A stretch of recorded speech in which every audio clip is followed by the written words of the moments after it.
1950 was a much different time. Gas was 18 cents. A new home was only $8,000. TV was black and white. And students of different races didn't attend the same schools. The legendary Supreme Court case, Brown versus Board of Education, was still 4 years away. And Father Thomas Lawless was about to make a bold move. A move that was ahead of its time in some ways, but long overdue in others. In 1950, Delaware was one of 17 states in the country that enforced mandatory segregation in the school system. Blacks and other minorities had their own schools, often with far fewer resources and in much worse condition than white schools.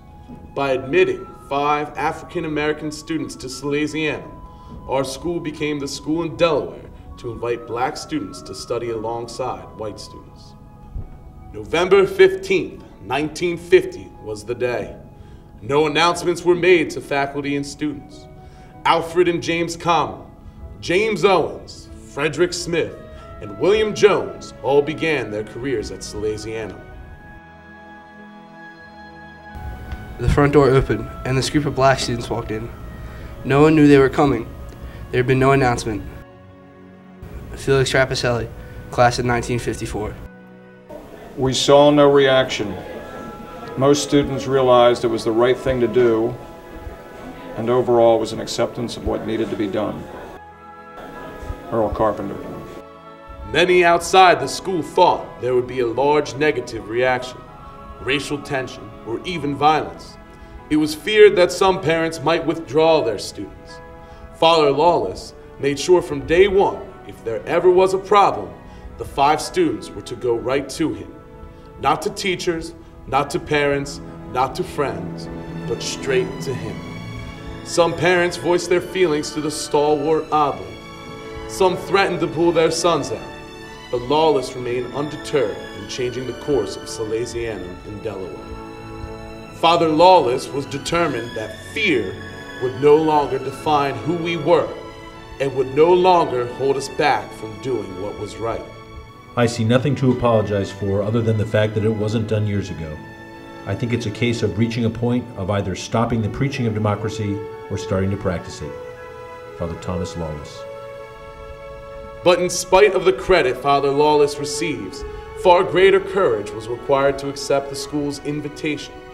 Of the 5 students, William Jones was the youngest. He came from Howard High School and was familiar with Salesianum. Having been in the building for Catholic youth athletic contests, he had already developed a reputation in the Catholic community of Wilmington. This involvement resulted in a visit from Father Lawless. With his parents' support, he came to Salesianum. My mother and father said, "It's your decision." I said, "Okay, no problem. I'll go with it." And my parents said, "We'll back you 100%. Father Lawless said, "I'll back you 150%. That's what he said. The conference really lasted about 5 minutes. It was no sweat. William Jones, class of 1954. From the start of his experience at Salesianum, William felt welcomed.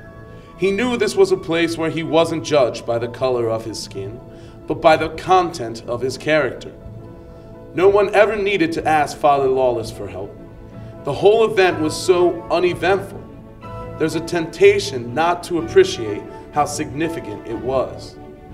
But there is a greater lesson here about the value of everyday faithfulness and how one ordinary life can impact so many others. Life's real heroes have no need to draw attention to themselves. They simply do what is right and what is required and go about their business. By a simple act we take for granted going to school.